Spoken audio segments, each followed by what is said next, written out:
4 जुलैपासून सुरू होणाऱ्या जी-सी-सी, टी-बी-सी परीक्षेच्या महत्त्वाच्या सूचना. ज्यावेळेस तुम्ही एक्झामला जाल, त्यावेळेस तुमच्यासोबत हॉल तिकीट असणं गरजेचं आहे. हॉल तिकीटचं झेरॉक्स तुम्ही तुमच्याकडे काढून ठेवा आणि सोबत जे ओरिजिनल आहे, संस्थाचालकांनी ज्याच्यावरती सही शिक्का दिलेला आहे, ते हॉल तिकीट आणि त्याच्यासोबत तुमचं ओरिजिनल आधार कार्ड. त्याची झेरॉक्स एक्झाम सेंटरवरती चालणार नाही. त्यामुळे तिथे ओरिजिनलच तुमचं आधार कार्ड किंवा पॅन कार्ड हे बघितलं जाईल. जसं हॉल तिकीटवरती नाव आहे, त्याच नावाचं आधार कार्ड किंवा पॅन कार्ड जे काही तुमच्याकडे प्रूफ असेल ते एक्झाम सेंटरवरती तुम्हाला घेऊन जायचं आहे. झेरॉक्स अजिबात चालणार नाही. त्याच्यानंतर एक्झाम सेंटरवरती ज्यावेळेस तुम्ही जाता, तिथे एक 45 मिनिट आधी पोहोचा आणि ह्या वेळेस तुमच्या हॉल तिकीटवरती क्यूआर कोड दिलेला आहे. तो क्यूआर कोड स्कॅन झाल्यानंतरच तुम्हाला आतमध्ये प्रवेश दिला जाणार आहे. जर समजा उशीर झाला, 10 मिनिटपर्यंतच जर उशीर झाला, तर ऑब्जेक्टिव्हचा तेवढा एक 10 मिनिट कमी होईल.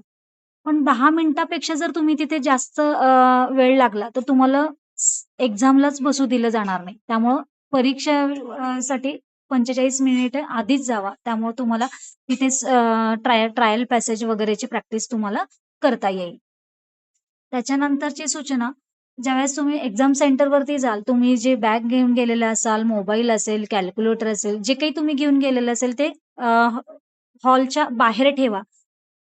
पण एक्झामच्या हॉलच्या आतमध्ये घेऊन जाऊ नका. मोबाईल वगैरे तिथे काहीच अलाउड नाहीये. तुम्ही बाहेर ठेवू शकता जर घेऊन गेलेलं असेल तर.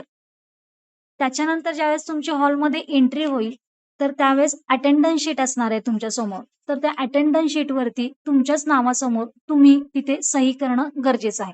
जर तुम्ही चुकून विसरली त्यावर साइन करायला, तर तुमची तिथे अब्सेंटी लागणार आहे एक्झामची.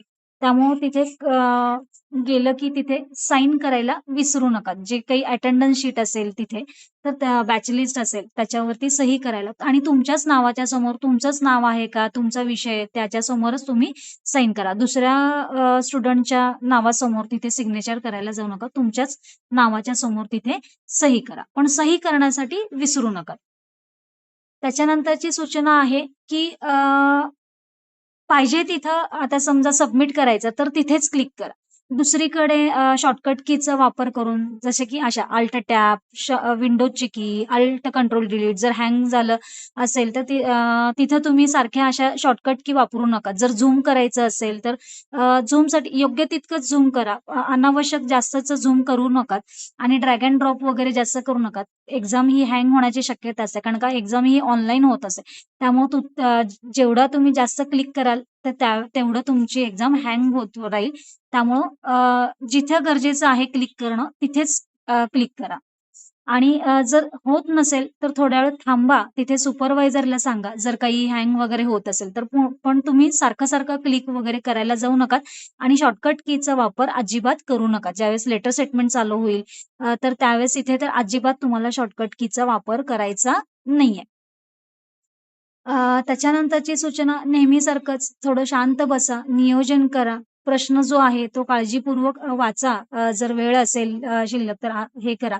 स्पीडपेक्षा ॲक्युरसीवरती भर द्या. जर समजा तुमच्या 1.5 ओळी राहत असेल तर राहू द्या. शांत बसा आणि जेवढं काही तुम्ही टाइप करणार आहे तेवढं मात्र न चुकता वगैरे टाइप करा. त्यामुळे गोंधळून तर अजिबात जाऊ नका आणि काहीच हँग वगैरे झाला पीसी किंवा काही अडचणी आल्या, टेक्निकल इश्यूज आल्या तर तिथे सुपरवायझर असेल, सुपरवायझरना नक्की तिथे तुम्ही सांगू शकता.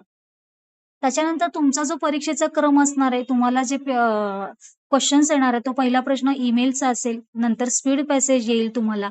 स्पीड पॅसेज सुद्धा सुरू झाल्यानंतर तुम्हाला एक 15 ते 30 सेकंदाचा तुम्हाला एक टायमर दिलेला असेल. तो झाल्यानंतरच तुमचा स्पीड पॅसेज चालू होईल. त्याच्यानंतर तिसरा प्रश्न तुमचा स्टेटमेंट सबमिट केलं की तुमचं लेटर येईल आणि लास्टला एम-सी-क्यूज असतील.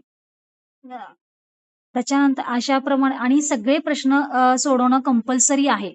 डायरेक्ट तुम्ही ईमेल सबमिट केला, स्पीडच पॅसेज सोडवला, मग स्टेटमेंट नाही सोडवला, लेटर सोडवलं, तर असं चालणार नाही. प्रत्येक क्वेश्चन कंपल्सरी सोडवला गेलाच पाहिजे.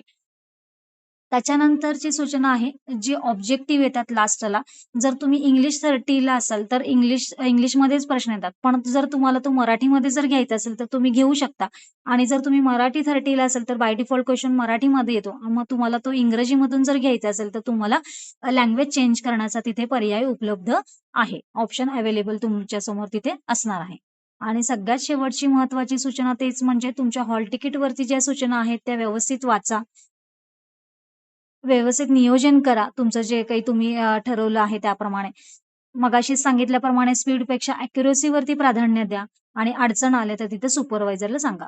तुमची मेहनत, तुमचा आत्मविश्वास, तुमचं नियोजन हेच तुमचं यशाचं गमक असणार आहे. एक्झामसाठी सर्व सर्व विद्यार्थ्यांना ऑल द बेस्ट. एक्झामसाठी सर्व विद्यार्थ्यांना शुभेच्छा.